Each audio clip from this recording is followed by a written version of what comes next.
Hi guys, welcome to the channel. My name's Stuart Carter-Smith and please consider subscribing if you enjoy this video. Today's video is going to be on this beautiful 2010 Championship Ryder Cup course here at Celtic Manor.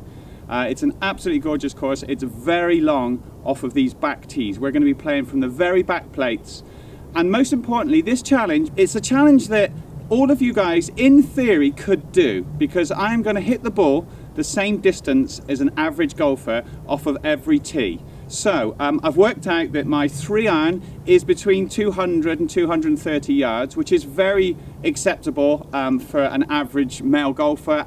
But from this tee, that will mean that this course is going to be playing huge. It's nearly 7,700 yards. If you came and played here, you would obviously hit drivers. I'm not saying you'd want to play off this back tee, but you'll get an appreciation of the golf course and how it sits and how it stands for your skill level as far as distances. So we'll see. Every shot I play is well within your capability if you can hit the ball between 200 and 230 yards. And so it'll be a really interesting exercise. And my challenge is can I break 80? It's a pretty stern test. I don't know. Maybe comment down below what you think I'm going to shoot. It's one hell of a golf course. So we'll see. Let's get on with this and see what an average golfer might do around a championship course off the championship tees.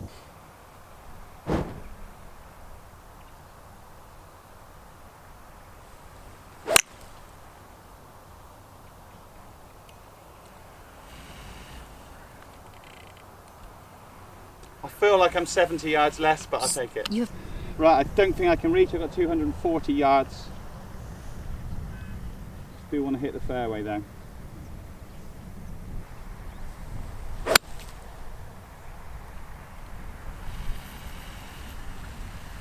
So here I'm going up, gonna got this slope onto the top of this green. Like for the average golfer, really, you just want to hit the middle of this green and then we're away. You know, we want to try and not make anything more really than a 5. I've not got many shots to play with. I'm going to give myself 8 shots, so at 79 I'm aiming for at least. The greens are super quick. They just had 2 European Tour events on them and they are amazing. Even in this morning and a bit of this dew, they're real seriously fast. So ball control is an absolute must here. Medium height, try and get a nice nip check on it so I can stop it somewhere handy. See how we get on.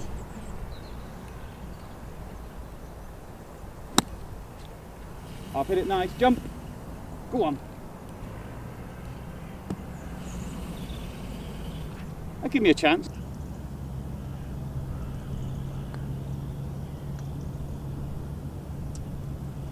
How fast they are. Touch that.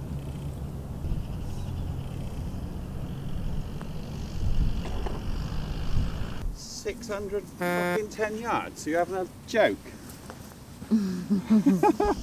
Right, so here we are on the second. It's a par 5. Now ordinarily for me, I'd be thinking this is one of my score holes because I can get up nice and close to the green, if not on the green. Maybe not on this particular hole, but generally on a par 5.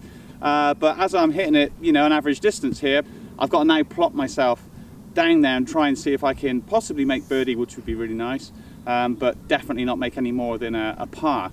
So this is the second. It's 610 yards from this tee, par 5. Let's give it our best go, see what we can get. We've got to stay in play. Luckily the bunkers aren't going to take this shot at all because they're 250 yards away. They're really for catching drivers. So I can kind of, as long as I hit the fairway, I can hit this one straight down there.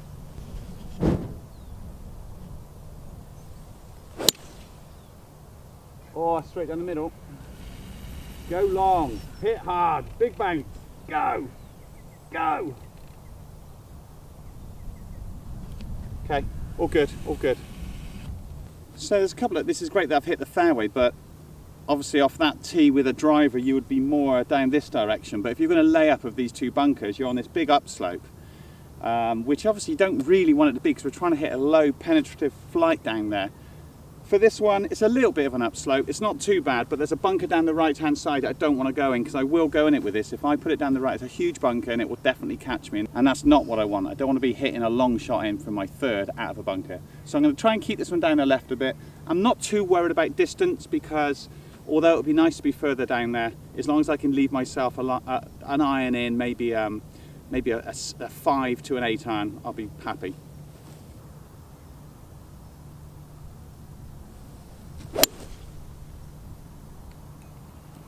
Yeah, it's just drawn away from that bunker. That should be all right. That'll give me a shot in. The great part about this golf course, because it's custom built to be an international or a Ryder Cup venue, everything's been done from the start to make the course as good as you possibly can. You've got these beautiful kind of fairways with loads of different slopes all over them, so you never really get a flat lie, especially up these first section of holes. And when you're hitting your shots, you've got to be aware of kind of the local knowledge is really important. So that gave our Ryder Cup team a little bit of an advantage. They could get down here and play the Welsh Open and play a few tournaments and get an idea of the run of the ball, because it's a bit almost linksy, this fairway, the way it runs off into the deep rough there, or you can come off of this left knuckle here and get a bit of a squirt on. So I hit that one okay. I must have come off of that knuckle and come down to this point.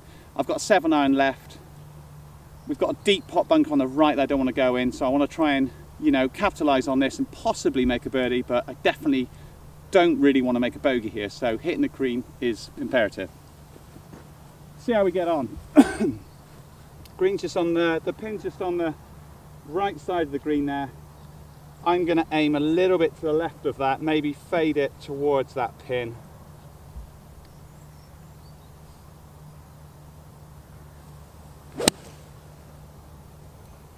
Pretty good. Fade. Get right. Okay, I think that's pin high. Good distance and club there. Pin high just to the left. I'll have a putt up the slope, but the main thing is I've hit the green.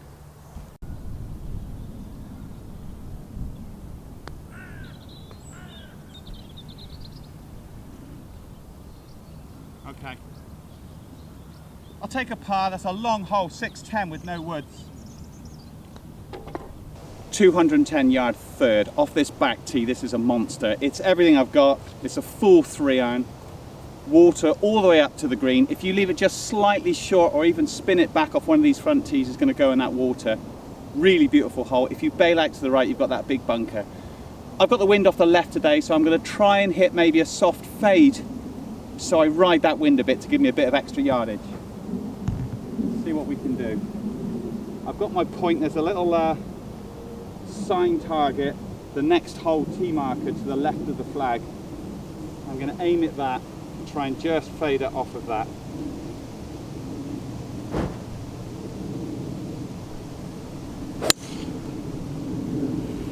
And that's all over it. That's on that marker. Be good. That's slightly long. That's just gone over the back. Shame, but let's see if I can chip in a putt. It's a tough hole.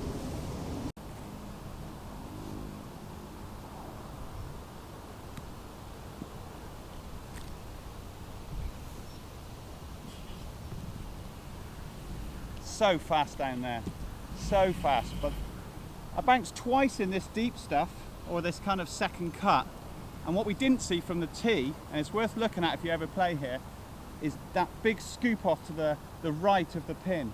So when the pin's on the back here, you've only got to push it a little bit and you're in that horrible little swell, and it runs from this green. We're teeing, the tee was obviously back there, we've hit over that water. This is one of the areas that you really need to look at when you play one of these championship courses. There's these kind of problems on a lot of the holes. Now watch this. So you've just hit your 3-iron into this, and the pin's just here, and it's just hit the side of the green. And look at that. That's gone all the way down off the green, leaving yourself a horrible chip shot, and you've hit the center of the green almost. Brilliant hole, brilliant hole.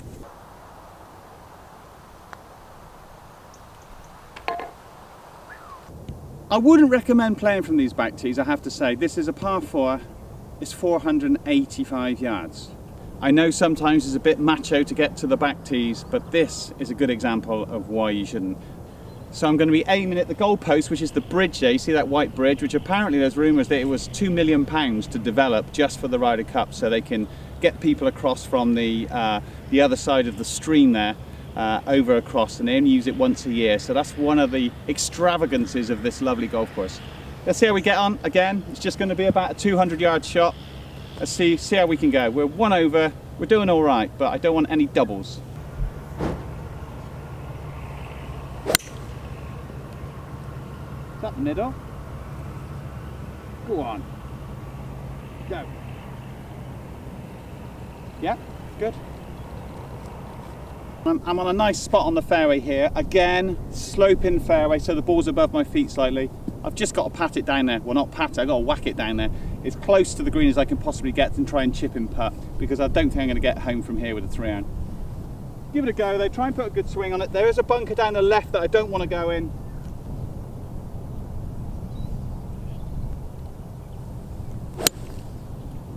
I've hit it straight at it. That's straight at the pin. Go on! Go! Well, it's going to be miles short. There's no way of getting out. But it should be a good place to try and chip and putt from.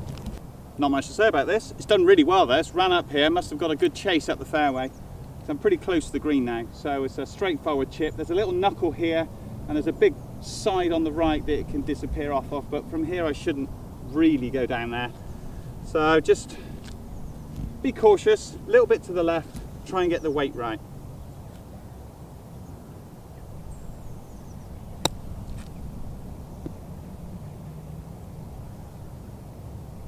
That's pretty good. Take that.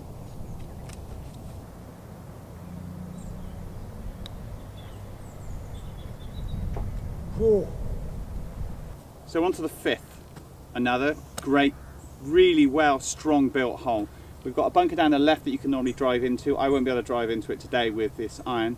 We've got bunkers down the right for the big bombers. That catches those guys.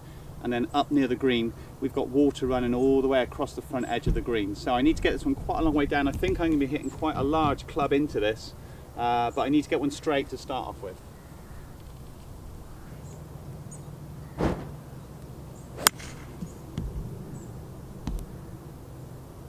Just down the right of the fairway. Go. Go on. Just on the fairway. Just.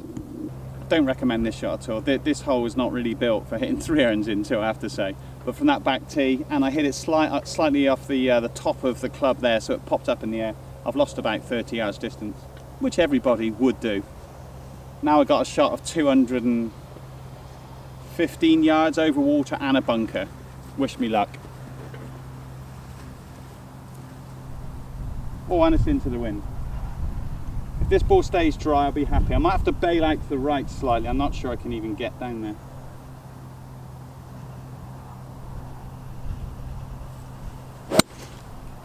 I've hit it straight out the pin. Go. Get up. Go. It's either in the water or in the bunker. I'm not sure. I might. I've hit it okay. Oh well. You alright? Yeah.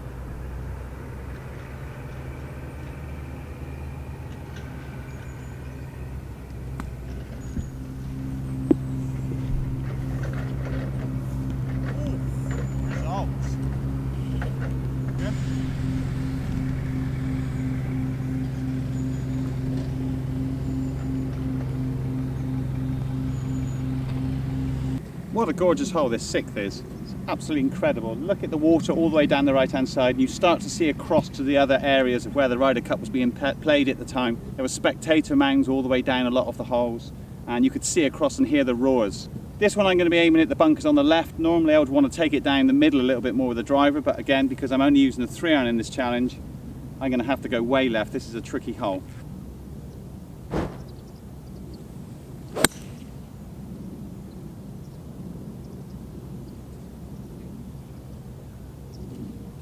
Championship course, they're always improving. They've redrained all this and so they're always trying to not rest on their laurels, keep getting better. Alright then, here we go then. Water everywhere. You can see what I've got. This is deadly. That's bad news. Here's the drop. That's alright. Did you drop it in goose poo? There's no goose poo. I think we're alright with I'm the goose standing poo. in goose poo. It's downwind. It's a nasty distance actually, 80 yards downwind. Don't want to make a double.